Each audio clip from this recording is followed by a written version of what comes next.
Hello friends, तो computers के बारे में तो आप सभी जानते हैं और आप सभी ने कभी ना कभी कहीं ना कहीं कंप्यूटर का इस्तेमाल किया होगा। फिर चाहे वो लैपटॉप यूज़ किया हो, फिर चाहे वो अपना कह सकते हैं पर्सनल डेस्कटॉप यूज़ किया हो।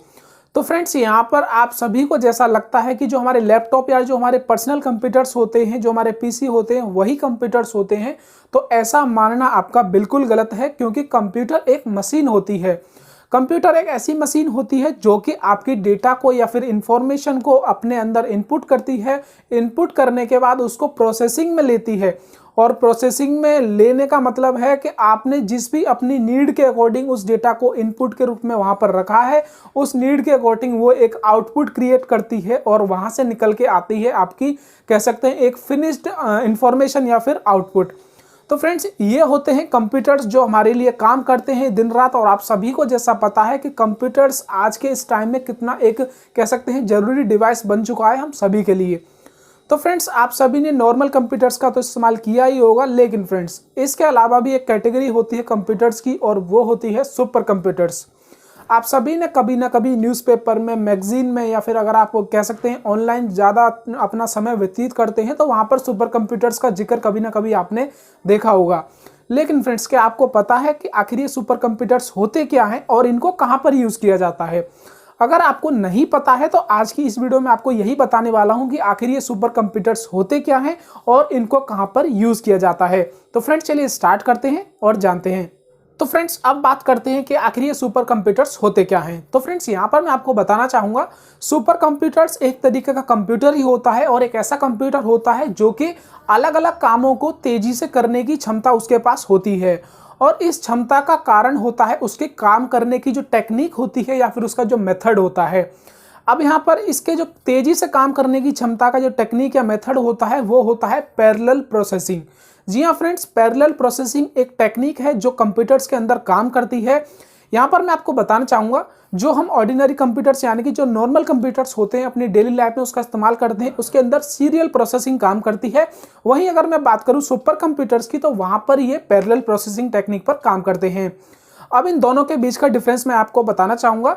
ये जो हमारी सीरियल प्रोसेसिंग टेक्निक होती है ये हमारे नॉर्मल कंप्यूटर्स के अंदर काम करती है, और इसमें होता ये है कि आप कोई भी काम कर रहे हैं तो वहाँ पर जो एक काम है उसको आप एक टाइम पर कर सकते हैं, यानी कि एक टाइम पर आप सिर्फ एक ही काम कर सकते हैं वहाँ पर, यानी कि एक ही ऑब्जेक्ट पर एक ही काम कर सकते हैं एक टाइम पर। ये होता है सीरियल प्रोसेसिंग टेक्निक।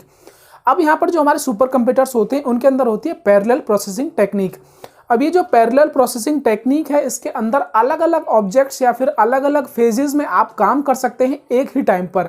यानी कि विंडोज़ के अंदर अगर आपकी एक स्लाइड खुली हुई है और उसी पर काम कर सकते हैं, वहीं पर अगर सुपर कंप्यूटर्स की बात करूं तो वहां पर आप एक से ज़्यादा स्लाइड्स यानी कि 2, 4, 6 जितनी आपका मन हो उतना वहां पर यूज़ कर सकते हैं एक ही टाइम पर। तो ये तो डिफरेंस था कि हमारा जो सीरियल प्रोसेसिंग टेक्निक है या फिर जो पैरेलल प्रोसेसिंग टेक्निक है उसके अंदर क्या होता है। अब यहाँ पर फ्रेंड्स बात करते हैं कि इनके अंदर कौन से ऑपरेटिंग सिस्टम काम करते हैं। तो विंडोज़ का तो आप सभी को पता है, विंडोज़ के अंदर कह सकते हैं हमारे जो नॉर्मल कंप्यूटर्स हैं उनके अंदर विंडोज़ सिस्टम काम करते हैं। और यहाँ पर अगर मैं बात करूँ हमारे सुपर कंप्यूटर्स के ऑपरेटिंग सिस्टम की, वो होता है हमारा लिनक्स ऑपरेटिंग सिस्टम। जी हाँ फ्रेंड्स, लिनक्स ऑपरेटिंग सिस्टम एक काफ़ी ज़्यादा तेज़ी से काम करने वाला ऑपरेटिंग सिस्टम है अगर इसे कंपेयर करें विंडो के मुकाबले। यहाँ पर मैं आपको बताना चाहूँगा, जब ये सुपर कंप्यूटर्स को मैन्युफैक्चर किया जाता है, जो कंपनीज इनके कह सकते हैं ऑपरेटिंग सिस्टम को मैन्युफैक्चर करती हैं, वो अपनी नीड के अकॉर्डिंग उनमें चेंजेस कर सकती हैं। जी हाँ फ्रेंड्स, नीड के अकॉर्डिंग यानी कि अलग अलग फील्ड में अगर उसको यूज़ करना है तो उसके हिसाब से उसमें वो चेंजेस कर सकती हैं। अब फ्रेंड्स, यहाँ पर बात आती है कि इन सुपर कंप्यूटर्स को आखिर यूज़ कहाँ पर किया जाता है। तो फ्रेंड्स, यहाँ पर मोस्टली जो इसका यूज़ होता है वो हमारा कह सकते हैं जो इंजीनियरिंग डिपार्टमेंट होता है और जो साइंटिफिक डिपार्टमेंट होता है उसके अंदर इसका यूज़ किया जाता है। अब यहाँ पर कुछ स्पेसिफिक चीज़ें मैं आपको बताना चाहूँगा, जैसे हमारे जो कह सकते हैं स्पेस रिसर्चर्स होते हैं, जो हमारा नासा ले लीजिए आप, जो हमारे स्पेस पर काम करते हैं, तो वहाँ पर क्या होता है एक लॉट ऑफ अमाउंट में यानी कि ह्यूज अमाउंट में डेटा क्रिएट होता है, और उस डेटा को रखा जाता है जो हमारे बड़े बड़े डेटाबेस होते हैं उनके अंदर।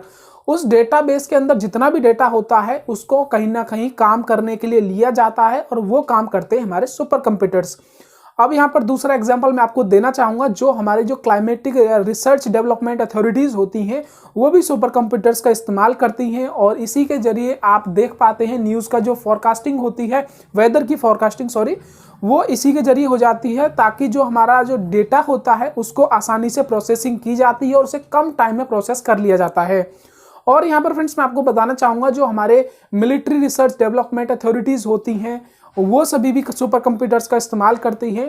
तो कहने का मतलब इतना है, ये जो कंप्यूटर्स होते हैं ये हमारे जो भी काम हम करते हैं उनके अंदर उसको काफ़ी ज़्यादा अच्छे से करते हैं, और उसको एक कह सकते हैं बहुत ही कम टाइम में हमारे सामने कंप्लीट करके हमको दिखाते हैं। तो फ्रेंड्स ये था सुपर कंप्यूटर होता क्या है और सुपर कंप्यूटर को आखिर यूज़ कहाँ पर किया जाता है। तो फ्रेंड्स आई होप कि मेरी वीडियो से आपको आज पता चला होगा कि आखिर ये सुपर कंप्यूटर्स होते क्या हैं और इनको कहाँ पर यूज़ किया जाता है। तो फ्रेंड्स अगर आपने हमारे चैनल को सब्सक्राइब नहीं किया तो प्लीज़ चैनल को सब्सक्राइब कर दें, ताकि जो ऐसी वीडियोज़ हैं आप उनको मिस ना करें। तो फ्रेंड्स चलिए चलते हैं और मिलते हैं अगली वीडियो में। धन्यवाद।